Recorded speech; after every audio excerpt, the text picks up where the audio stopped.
Well, now new, everybody. Welcome. How are y'all doing? So good to see you. It is Friday as I am all here getting the bus ready. Gilbert, thanks for cleaning it up, man. I mean, that group back there yesterday, they were flat ass partying. Having a good time, they were, I'm telling you. Felt the vibe all the way up here as well. So I trust you're doing well. And let me see. There we go. I think that says that I am live. I be live. You be live. We're all be live. So, yeah. Happy Friday, everyone. Favor be upon us. Nothing missing, nothing broken. Perfection. Yeah. Who was that Little River band, got a cool water that when you're thirsty? Hey, I want to read something to the group. I think this is out of the book, As a Man Thinketh by James Allen. It says, a man is baffled and buffeted by circumstances so long as he believes himself to be the creature of outside conditions. But when he realizes that he is a creative power, and that he may command the hidden soil and seeds of his being out of which circumstances grow, then he becomes the rightful master of himself. A little bit more here. You will be what you will be. You came in to be. You will be what you will be. Let failure find its false content and content in the poor word environment. But spirit scorns it, and it is free.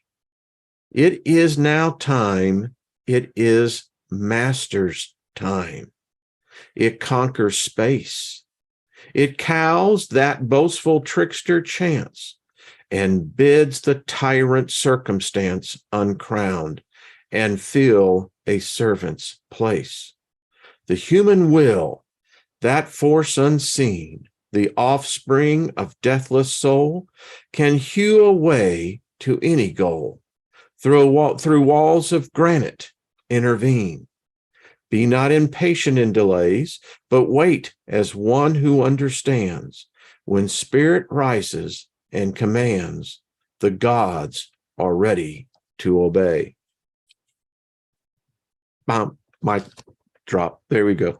So, there's some, the reality may have changed. I mean, we may be doing the time warp and, we may be in the Mandela effect, who knows? But what we do know, it ain't like it used to be. I mean, stuff is happening, folks. And again, thank everyone in the chat room. Scotty Boy and Dee, and there's just so many of y'all. Welcome. Thank you. It's an honor.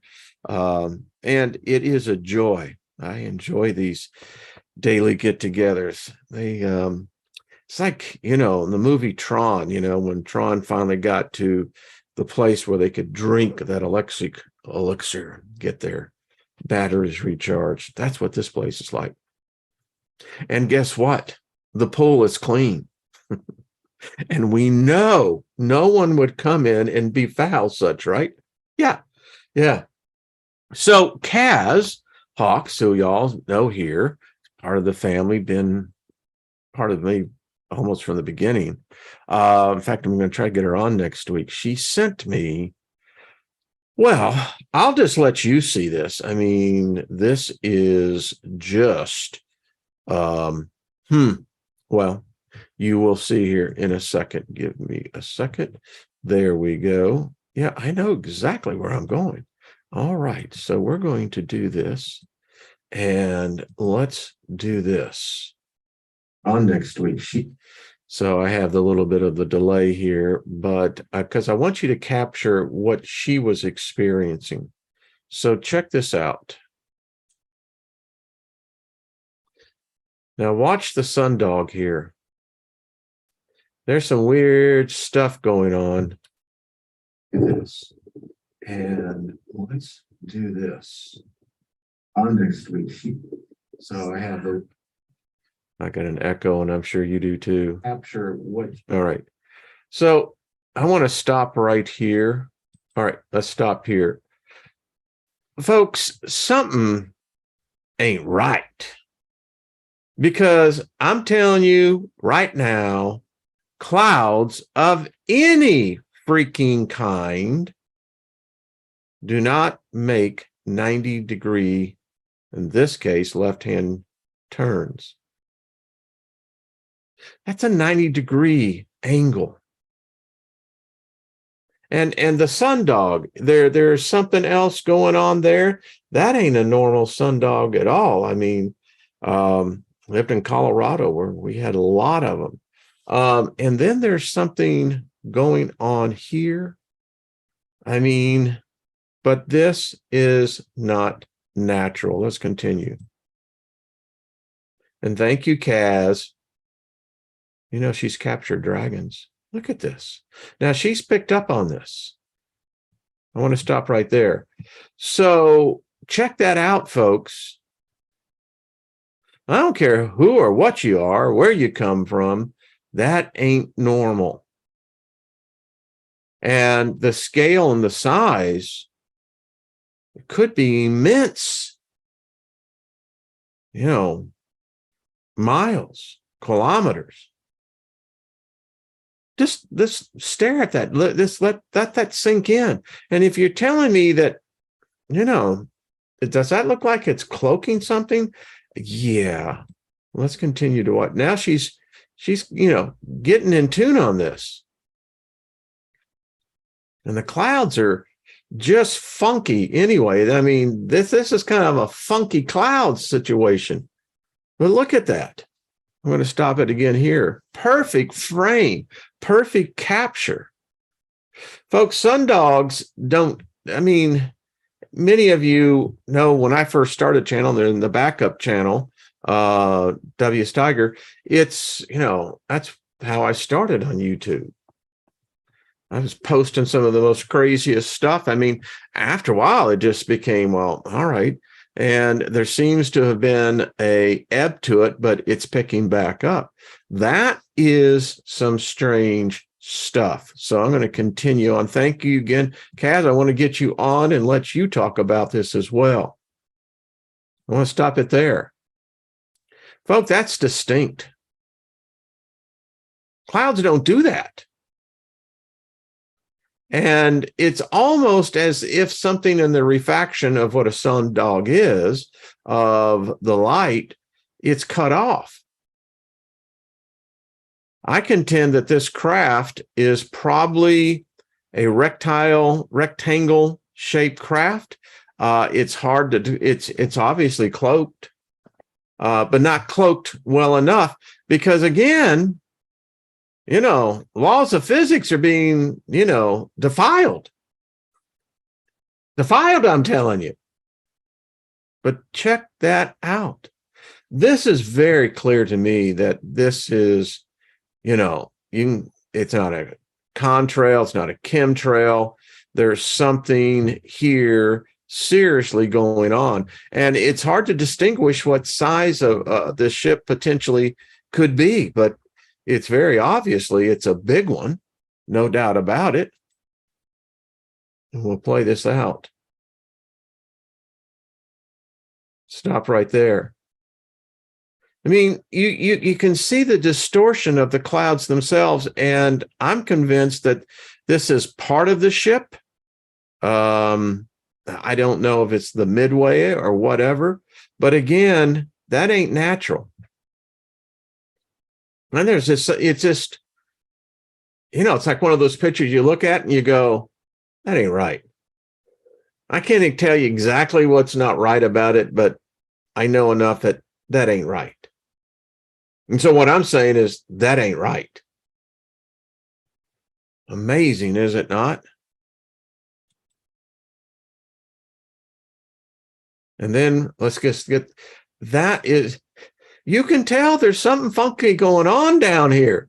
And when you pull this back, I mean, it makes you wonder if, are we seeing something that's even bigger than what we think we're actually looking at? Kaz, I want you on here, girl, and talk about this. She said she took a chance and showed it to her boss. And it didn't take her boss, but just a couple of sentences said, wait a minute. And apparently, not aware, etc. But when you step back and you look at this, I would have stopped as well. Just a fantastic capture, Kaz. Just bravo, bravo, bravo. And there we go. Yeah, there's just some things that just ain't right. Look at that. Kaz, love you, darling. That is just some far out stuff. So let me get back here where we be live at. And here I am. Hey, London McLovin, how are you doing? Peace right back at you, brother. Purgatory Traveler. Yeah. Cosmic Game of Hangman.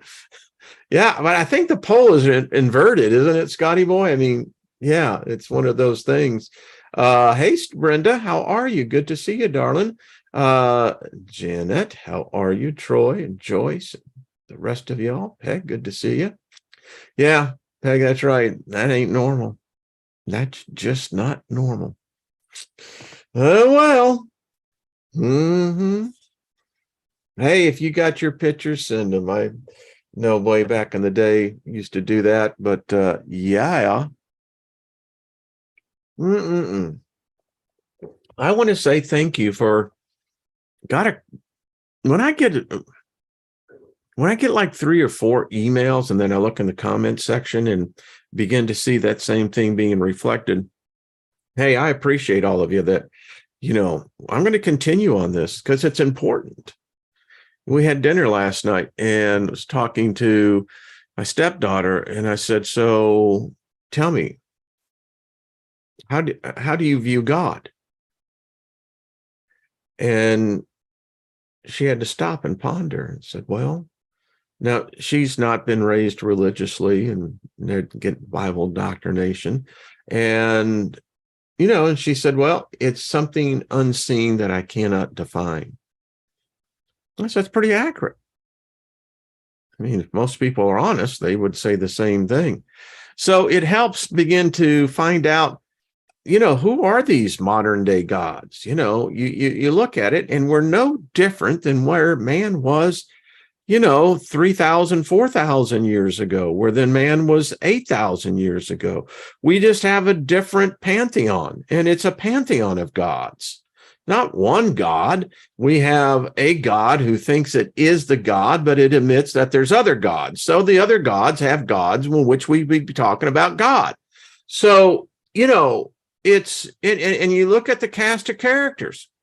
I mean, we got the playbill, and as we're sitting down getting our seats and we're just reading, what the play is about, it defines to us who the characters are. But if you had the same playbill 4,000 years ago and compared their playbill to what the play was for them, and you compared it to ours today, there's not much difference. So we got this God who is apparently a Jewish God and is an Islamic God and is a Christian God, but ain't a Hindu God. It's not a Taoist God. No. Doesn't have anything of that of it. But, still it's got, depending on what the latest numbers, maybe 5 billion people, 4 billion. You got a billion, you got a pretty good play club there. But it has to have its supporting cast. And so we have the antithesis. Now, in order to be the antithesis, you'd have to think and define that, is that we have an opposite who seems to be of equal power. Some see it as greater power. But anyway, and then you've got the other supporting characters, you've got, the savior of the world. And, depending on your belief system, the Jews believe that it's Yahweh that's going to come back. The Muslim believes that Muhammad. Christians believe it's some cat named Jesus on a horse. Sure, we live in the 21st century. Yeah, but anyway. So, and today, all of us, I don't care who you are, we've all been influenced by this. It has that way. And so when you begin to study history, actual history, not what this fake narrative is doing, it begins to, for me, it kind of clears the clutter. I've contended if these gods exist at all, then if the duality of the reality is an established fact, then you have to look at everything in verse. So Jesus is no savior, is an enslaver. Lucifer would be the deliverer. And then you got the wild dude who's this back crap crazy called Yahweh. Now, no one wants to associate themselves to it. It's interesting, in Christianity, there is a fringe, because Christianity, it's no different than a cult religion. It's a blood cult. But they actually have, that's all they will say in their reading of the Bible, is that they replace God with Yahweh. In fact, I may even have one of the brochures over here. Couple of books that, if you really are into the subject, I did one on this one. This is a history of the ancient Near East from circa 3000 to 323 BCE. And it's quite interesting because, well, when you begin to look at what we're really talking about, in essence, I want to make sure I can get this up there. So in essence, this is really the history. There is no other history but this history. And although the typology is there, this is not it's not all the history. It's a very small part of it. But yet we've been taught to believe that it is. The other thing, and I just want to thank the person who wrote this. I mean, thank you again. This one person wrote, we're really glad that you're not as, really big and popular, because you would be a serious thorn in the ass of modern day religion. So,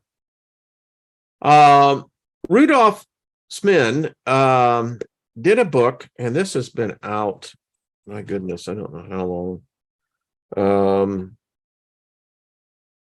Give me 1 second. I want to see when this, because this book really liberated my mind in understanding that there has to be something more. So this was printed in 1963 originally in German, and then translated into American in 1970. And it's one of the few books out there. This is, as you can see, the Yahweh Wars. This is the tribal confederation of the early Canaanites.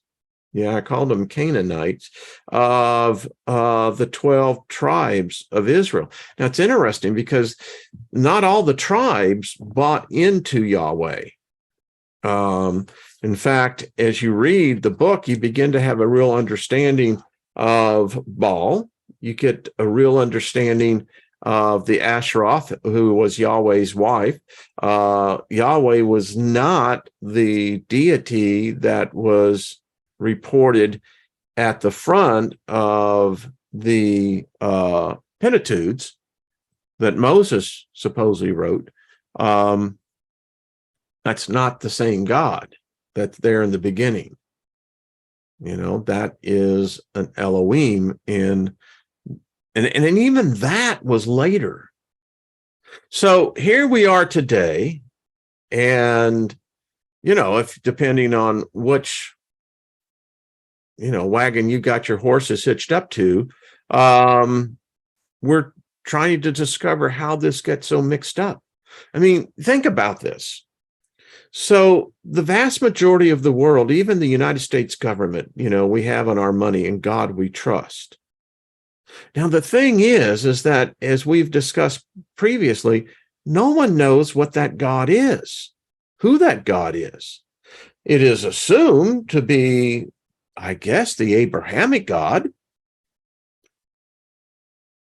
I don't think it's the Hindu God. It could be Lucifer. Well, people freak out on that. What do you mean? God is Lucifer? Well, the Catholics believe that. It's in there. Read the Luciferian prayer. I didn't write it. They did. But what I began to discover, I've had this book in my library. I cherish it. It's one of my more valuable books, that I would say, that because the crossover of what you saw in Mesopotamia, that today influences today, there is a connection. These gods are still here. There's no way in hell's half acre that they disappeared. No. And if they were thought forms, mere egregores of the humans at that time, well, these egregores were built upon blood, human sacrifice. We're animals, and then we subsequently brought other animals to the sacrificing pulpit as well. And it influences everything that we believe.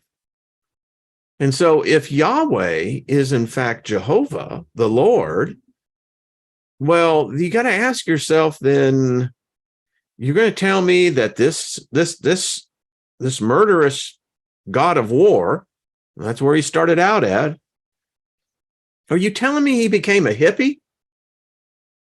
That he's got the peace love thing going on? Hey man, how's it going?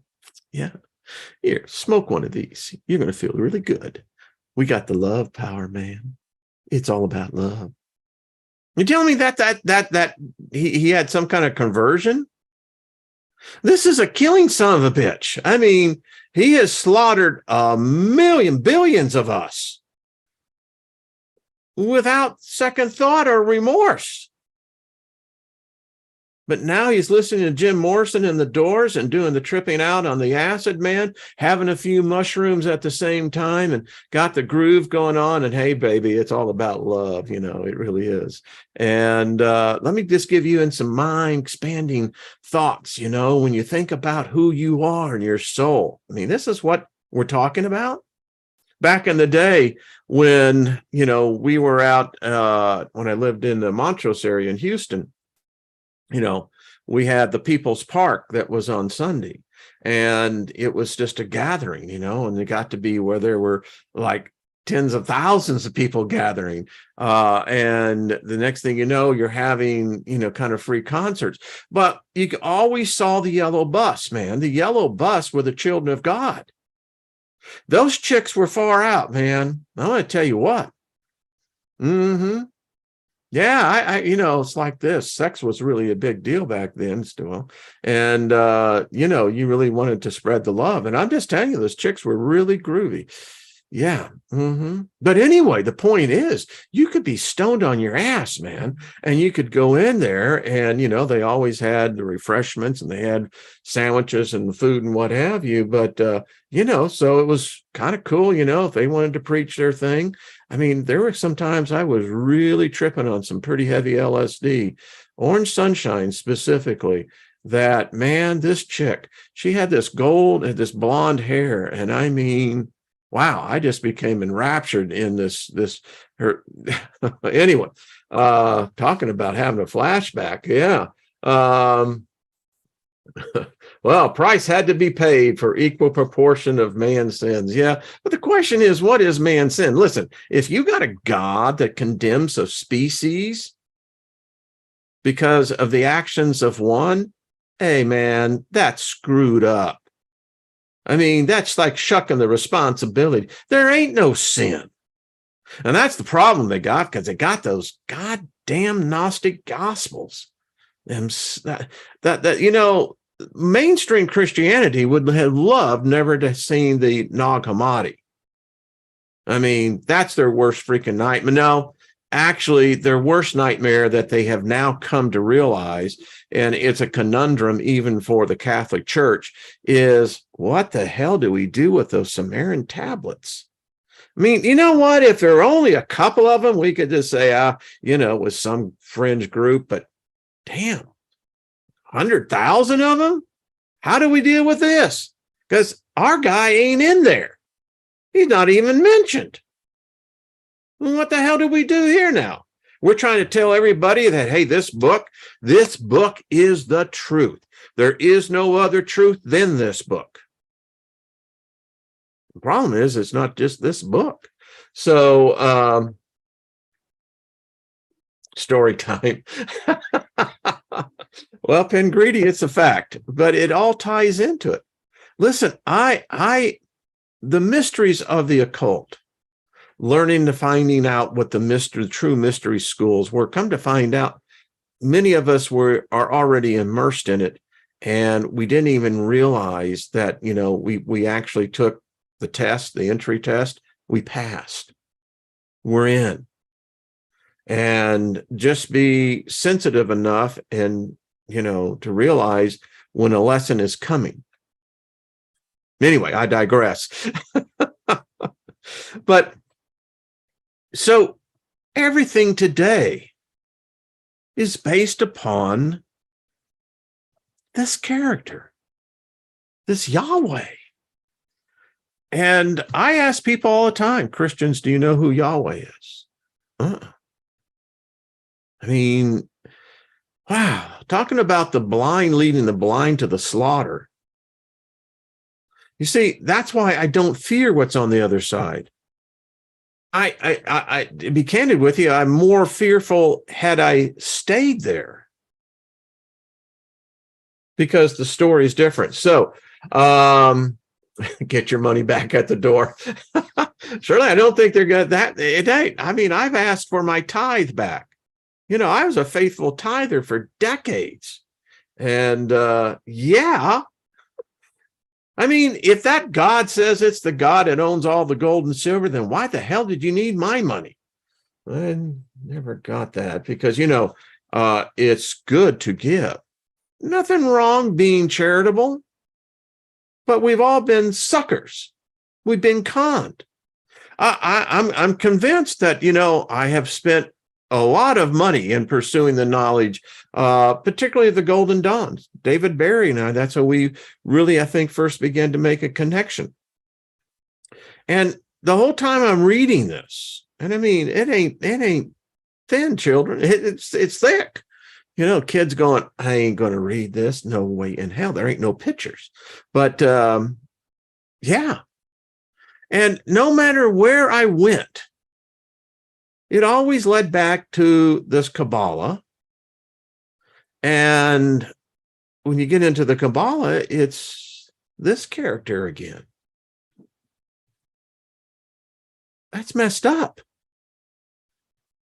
You know, ain't no way you're going to tell me that, well, that was its name back then. It has nothing to do with today. It's got everything to do today. And then I think about the demons, the angels.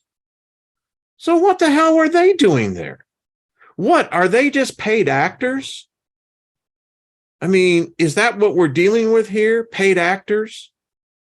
Because something's broken here, folks. You can't buy into the Lucifer story. You can't buy into the Jehovah story. You can't buy into the Christ story, because it doesn't originate from what we can actually come as the real originator. There's an imposter here. And if there's an imposter at the foundation, then the whole foundation is corrupt. So I still want to know, well, how come these demons, what the hell is their deal? I mean, come on. You're supposed to be an immortal, smarter than me. And here I'm, you know, I feel like, you know, I'm on the corner of Times Square and, you know, there's a 3-card Monte game, and I've just realized I just became screwed. No way I can win. And what about these freaking angels? What the hell is their story? I mean, they're murderous. We're going to get into that. And yet we humans say, well, that's totally acceptable.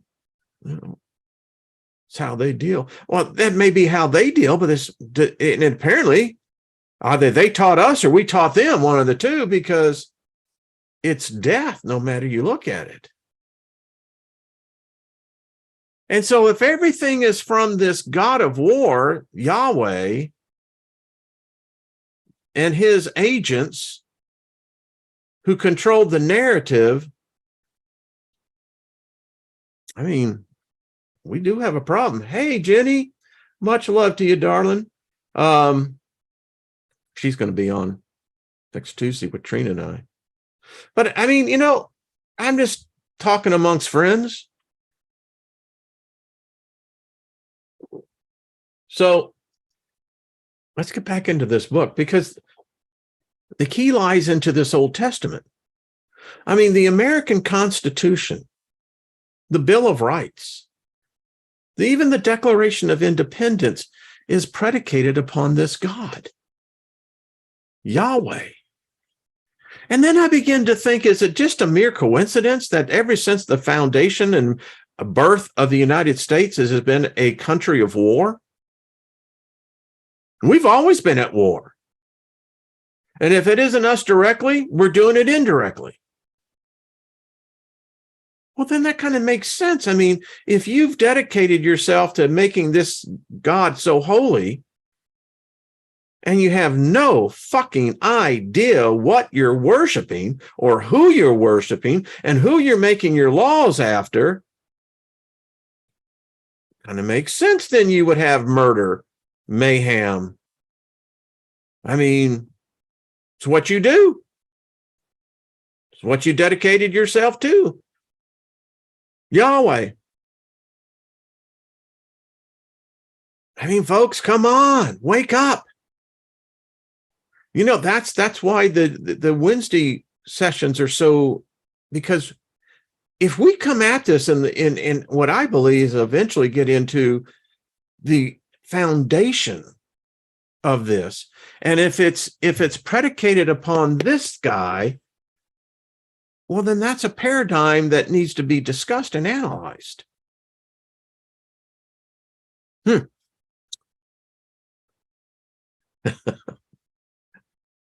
John, isn't that a great song? Exactly. Yeah. Black Sabbath and War Pigs. Boy, I remember. Oh, man, that's got some memories. Anyway, got me a going. All right, so we left off with the Canaanite god, El. In my time, we knew him as the El Shaddai, the multi-breasted one. If you gave worship to God's name, the El Shaddai, then that was giving God the praise to his abundance. And there's just a number of other names, 72 to be exact. So anyway, he said, we used to know the Canaanite god El only from the accounts contained in the Old Testament, but this changed dramatically in the mid-20th century following the discovery of a major, get this folks, Canaanite library at the Ugarit in Syria. This library contains thousands of inscribed clay tablets dating from about 1400 BCE. Weird, huh? Many of these religious in content, containing accounts of El and the other gods of the Canaanite pantheon. El is known here as the senior god of the Canaanites and final authority in all human and divine affairs. His titles include the father of men, Adam, and the kindly and the merciful, echoing later descriptions of God in Christianity and Islam. He is also called the bull, signifying his strength as a warrior, and the creator of created things, The myth depicts him sitting in royal estate in a majesty and omnipotence far beyond the mints of any evil power. It seems likely that ideas about El were at least one source of Israelites' conceptions of Yahweh as ruler, warrior, and creator. The gods of the fathers. Returning now to the Old Testament text, each patriarch is shown there as having his own personal deity to whom he has sworn allegiance. Very important. The editors suggest that these gods were all in fact Yahweh, with each patriarch inheriting the worship of him from his father. But the different names given to these gods imply something different, that they were separate and unrelated deities in their own right. These personal deities are Elohim, Abraham, God of Abraham, Ashoth, Yishak, the terror of Isaac, and Abrel, Jacob, and I know I butchered that one, the mighty one of Jacob. There is also a fourth deity, Roe ben Israel, the shepherd, the rock of Israel. It is possible that Israel, whom the editors present as being Jacob under another name, was originally a fourth separate patriarch. And you have to understand, the nation of Israel has never actually been united. I mean, during the time of David, the nation was split. People ask me, how did I know that the Benjamites practice homosexuality? Well, it's in the books. Not everyone bought into Yahweh. Even Solomon left Yahweh. I mean, a Sherapold is a temple. And I guess his 700 concubines and 300 wives, they got bored with Yahweh as well. And maybe they pissed Yahweh off because Solomon's group, they really were, as I have read it in history, were responsible for bringing in paganism again. But I contend that worship of Yahweh is pagan. But anyway, I digress. A significant characteristic of all these personal deities is their lack of attachment to any particular shrine. Instead, they were attached to individuals and could be worshipped equally well anywhere the individual found themselves, as useful characteristics for the gods of semi-nomads like the patriarchs. And that's what they were. They were nomadic. And of course, they're dealing with angels. And if if the story says that they were interacting with angels, well, you're not telling me that sorcery, wizardry, witchcraft, divination, those arts were all abound. I mean, we got them all the way back into the Sumerian culture, going all the way back to the Indus Valley. And that's my other problem. There was no Yahweh in the Indus Valley. There was no promise. There was no Garden of Eden. None of this. Maybe at times, I guess I do stir up some shit because, I'm just asking all of these deities today, would you take off the mask and really present your real self? What's the story here? I mean, I can't believe that I'm talking to a potential deity like Satan, Lucifer, Jesus. I mean, whatever it is. And I'm going, but wait a minute. Where is your God again? And where did it come from? Because it seems to me there's only one story around here. There have been other stories that spun off it. Problem is, it still don't make sense to me. Says the gods of local shrines alongside, and by the way, I do have a handle on it. I just do this many times for the context of the conversation. Alongside these personal gods, the patriarchs also described as worshiping deities connected with local shrines. And we got a lot of that stuff going on in the time of Jacob. I mean, if you read stories about Jacob, I mean, his whole thing, the dude couldn't keep his pecker in his pants. You know, that's why they had local shrines that had local prostitutes. However, here is again where the inversion, actually the story goes back further than that. There was a time where it was the females who would come to the shrines. And there would be males, prostitutes, but there was a service. You see, it wasn't so much always the case of a fertile female. It was really more of a case of not enough males. And if you're going to procreate, that's a sign of prosperity, then you're going to have something to procreate with. You get the story. All right. Anyway, it says, once again, the editors suggest that all of these gods are manifestations of Yahweh. And if you just go with the 72 names, that's a multiple split personality disorder. I mean, talking about the three faces of Eve, holy crap. And just think, if you have a creature that can change into 72 different faces at one time, that would freak us all out. Each name describing one of his divine characteristics. However, in fact, they were probably distinct and unconnected divinities to begin with. The list of these localized deities included Elohim, the God Most High, based on Salem, Jerusalem, El Rahai, God of seeing, El Shaddai, God Almighty, El Olam, God of everything, El Bethel, God of Bethel, based on course at Bethel. There you go. See, I did remember a little bit of the Jewish training. More than just a poquito.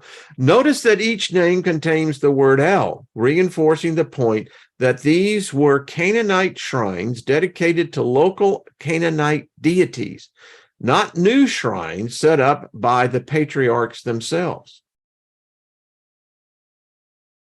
Yeah. Oh, someone said about finished story of Jacob. Well, the story goes that, you know, they had their staff. Well, he left it there in the temple. And the little gal cost him. Of course, you read the whole story about him and, you know, Rebecca and Rebecca's sister and the Uncle Laban. But there's some really interesting magic in that. But anyway. So conclusion. So overall, we have the following picture of the patriarchs: 3 or 4 unrelated individuals, each with his own separate personal god, also worshiping local Canaanite deities at shrines. Not, as the editor suggests, subsequently generations, the same family worshiping the same god, the national god Yahweh. And then you got to remember, you know, what was the whole thing with Peter the Great? Peter the Great. I don't think I even got that right.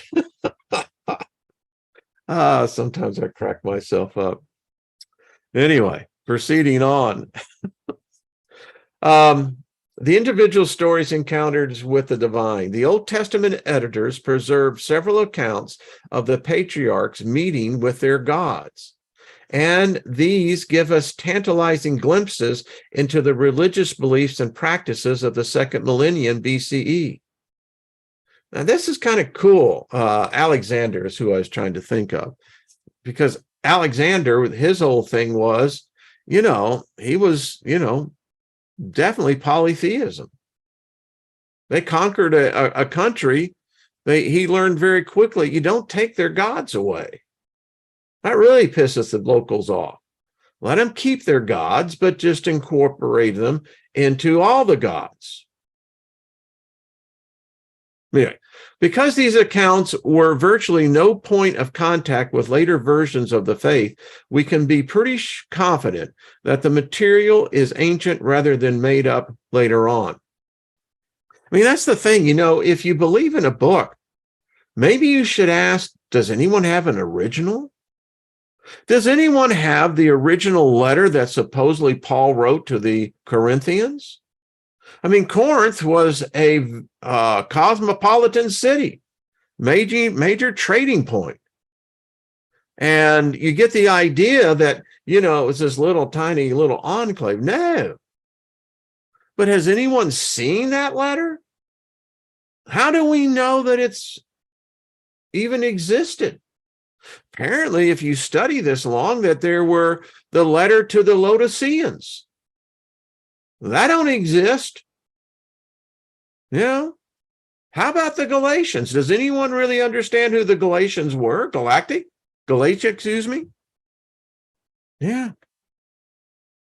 And by the way, all of those thus named areas, regions, heavily paganism.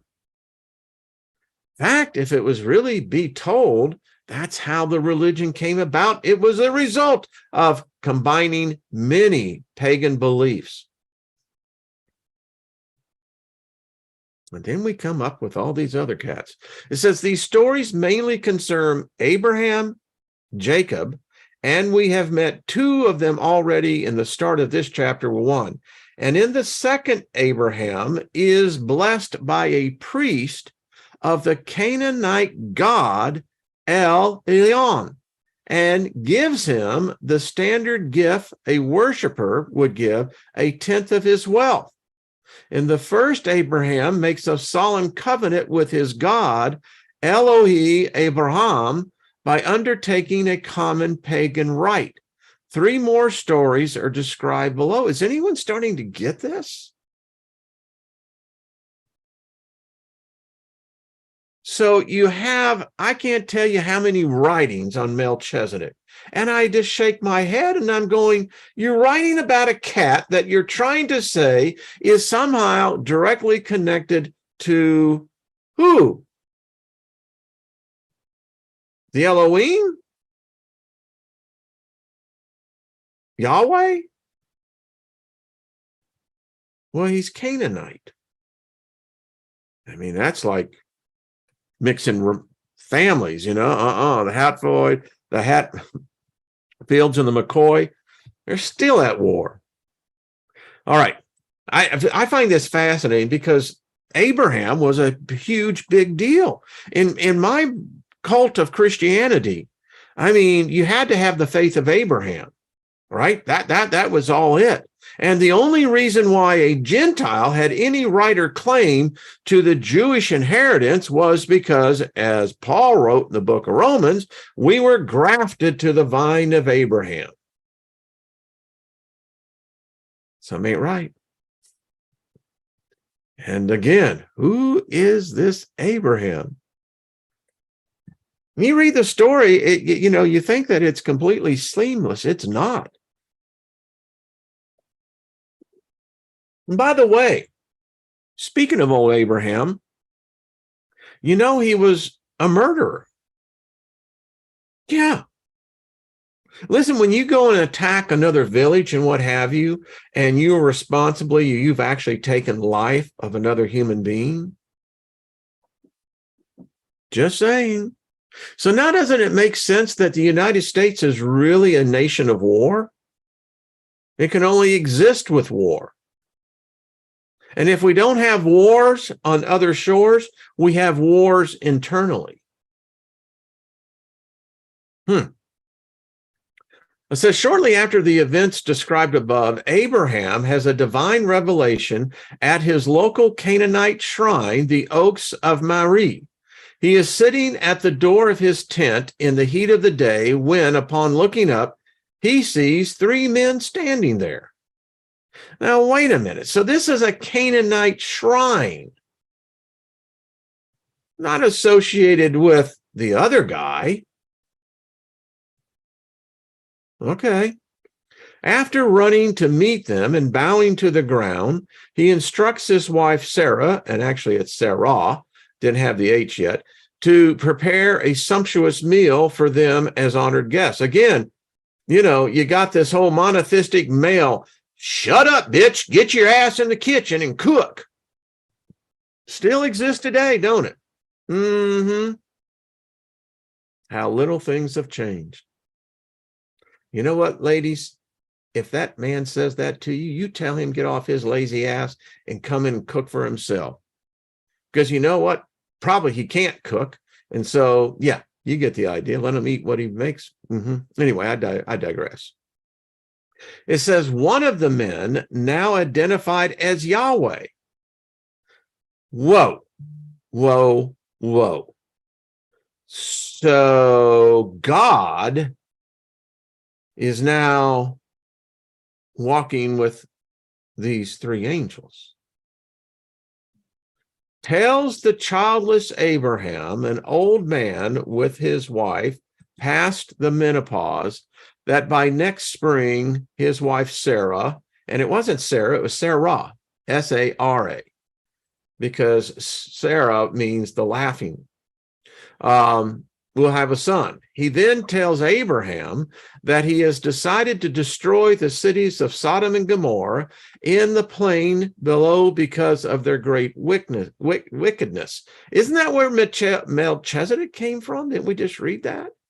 Abraham pleads with Yahweh that this will mean the destruction of many good people. He bargains with Yahweh down to an agreement that if there are only 50, 45, 40, 30, 10 good people found in the cities, that he will not carry out his threat. I don't know about you, but think about it, man. You finally get to move up. You're moving into Gomorrah. They have a new area of town, and everything is local. I mean, you can set up your tent, but hey, you can even make a clay house. And yeah, they got the bars and what have you, but hey, the neighborhood is really cool. And, the people are just really far out. In the meantime, you got this Yahweh going, you son of a bitch, I'm going to get your ass. You didn't give me any money. You didn't give me anything on my altar, nothing. Wow. As contained in the Old Testament, this is a very strange passage indeed. But some of it is awkwardness comes from the editor wanting to have Yahweh as the only God present. Oh, what's this? It is similar to other narratives widespread in the ancient world, which tells of visits of divine beings to humans. In particular, it resembles an ancient Greek story where the three gods, Zeus, Poseidon, and Hermes, visits a childless man called Uraeus.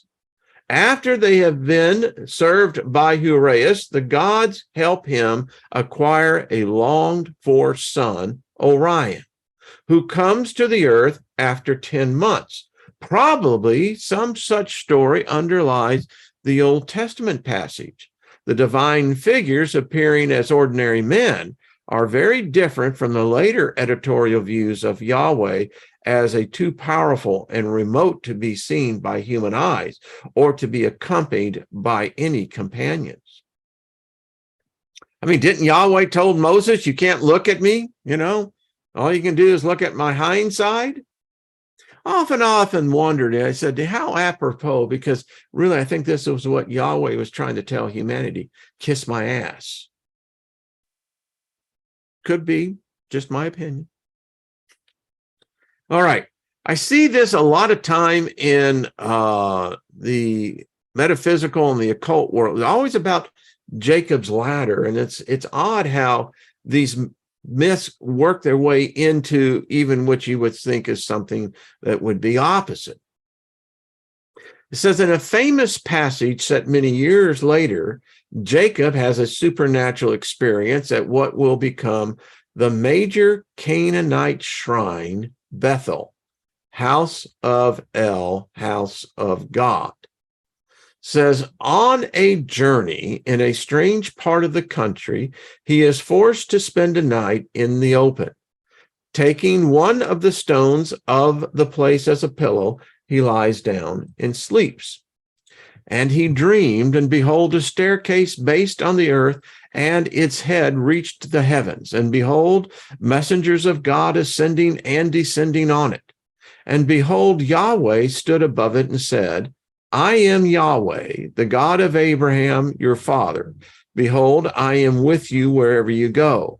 And Jacob awoke from his sleep, and he was afraid and said, how fearsome is this place? This is as if it is a house of God. This is a gate of the heavens, a portal. So Jacob arose in the morning, and he took the stone from which he had put under his head and set it up as a standing stone and poured oil on top of it. He called the name of that place Bethel, but the name of the city was Luz at first. So I wonder where he got the tradition of taking a stone that was supposedly part of this holy experience, and he took the stone and he pours oil over it. Sounds like good alchemy to me, good witchcraft, good wizardry. Yeah. You know, I was part of that cult as where you got called in the ministry, they anointed your head with oil. Yeah. Must be witchcraft. Anyway, so this is fairly clearly the foundation myth of the Canaanite shrine of Bethel. Shrines would often be established at places where people had significant religious experiences, and the site would be marked, as so often in the Western Europe, erecting and sanctifying a standing stone. It was a common view in the ancient world that there was a narrow place, like an umbilical cord, where intercourse between earth and heaven took place. Now, it's an interesting terms of words in here. You know, it's that intimacy, the coitus effect. But we could easily see it today in our modern vernacular saying, well, that's a portal. It says Jacob realized that he had stumbled upon it. So to me, it's a natural existing vortex or portal, which means there's others. I have a map on the United States of the ones that have been found. It says the divine messengers are going back and forth between the earth and the upper divine world, not bearing prayers to the gods, but fulfilling the divine commands and supervising the earth, which says that there's no free will. If we're under supervision, think about that. So this is the ultimate holy place. It is a gate of the heavens where divine influences is channeled down and then out to the whole world. Hence the great importance of Bethel as a shrine in the early period covered by the Old Testament. The editors, of course, wants to incorporate this story into the official Old Testament plot. He achieves this by adding the material I have placed in brackets. The God involved is said to be Yahweh, and the purpose of the vision becomes the revelation of Yahweh as the God of his father Abraham.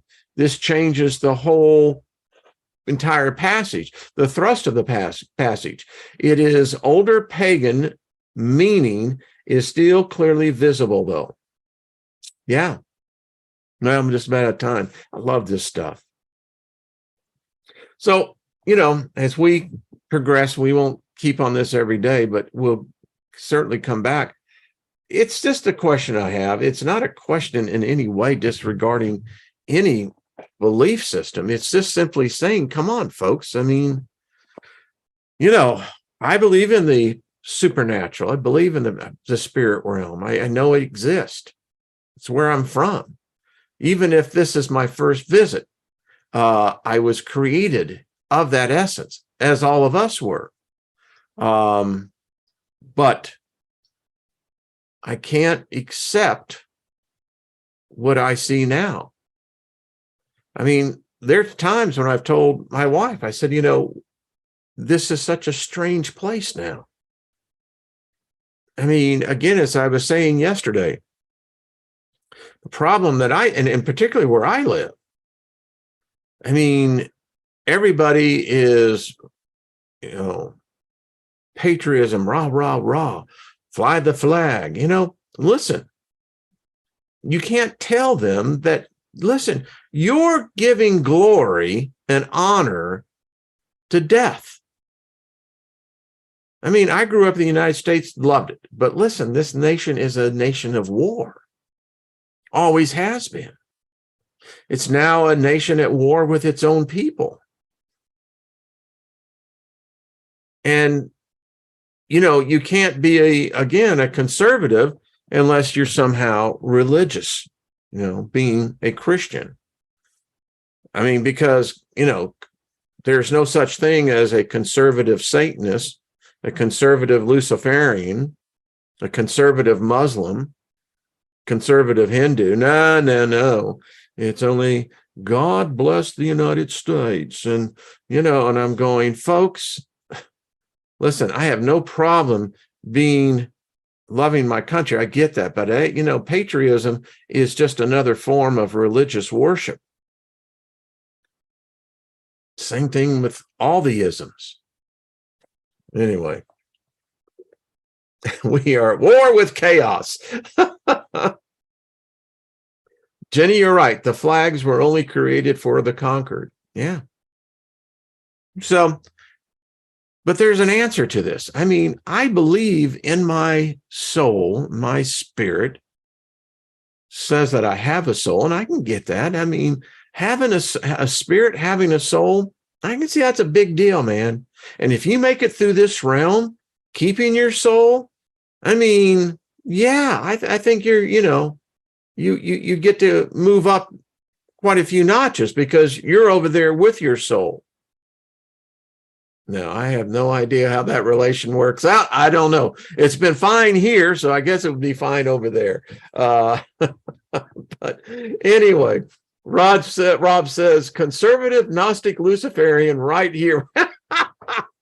I tell you, we ought to start a new party, isn't it? But ours will really be a party, Yeah. I'm a physical conservative. I think that it's just wise, it's just common sense. But you know what? I don't worship the Christian God. I don't worship the Christian Savior. Mankind will never be saved. The only savior mankind has is himself. And we can't seem to take the responsibility for that. So it's easier for us to do some make-believe situation, Like, okay. So anyway, well, folks, I've held you in here long enough, but says maybe we can be honest with ourselves. Things could turn around. I'm pretty sure one is completely honest with themselves. So we're self-deceived. So we're self-deceived. Boy, you know what? I kind of think that, that is the answer, is that if people can begin to say, hey, listen, I dig the gods, that's cool. They got their place.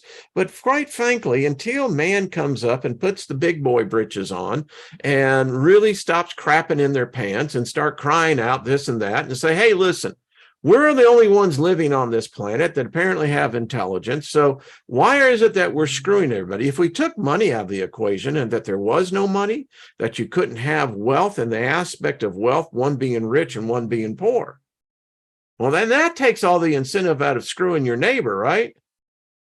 I mean, I think there's some simple steps we could do, but under the current paradigm, no.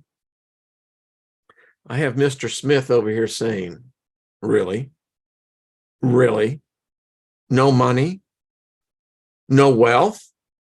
No riches? Well, what do you think this is? Paradise? Yeah. All right, folks, I got to go. Much love to you. Thank you, Lost in Space, and everyone else. I tell you, I enjoy these discussions. I mean, they're down to earth. They're real. And I couldn't be with a better group, all of y'all. So whatever it is you believe in, whatever it is, stay true to it. Just make sure you question it. Every once in a while, give yourself a little checkup on that. It says, well, yeah, I used to believe that. Miss Jenny says, old pagan druids respected gods, but took much more notice of the elements and elementals around them. Yes, Jenny, we ought to talk more about that on Tuesday with Miss Trina. Yeah. All right. Hey, Tina, what's up? Good to see y'all. Ruby, hello, dear. Jerry, good to see you. And Nina the Mystic, check out her program on Sundays, Sunday. Much love to you, Miss Nina. So, Deborah, good to see you. All those angels that were talked about didn't leave Earth. They're still here. They still look like us. I can dig that. Purgatory Traveler, right back at you. And Scotty Boy, thank you, and all the rest. All right, folks, have yourself a great weekend. Yeah, I know what it says, but it's WEEK, right? Yeah. So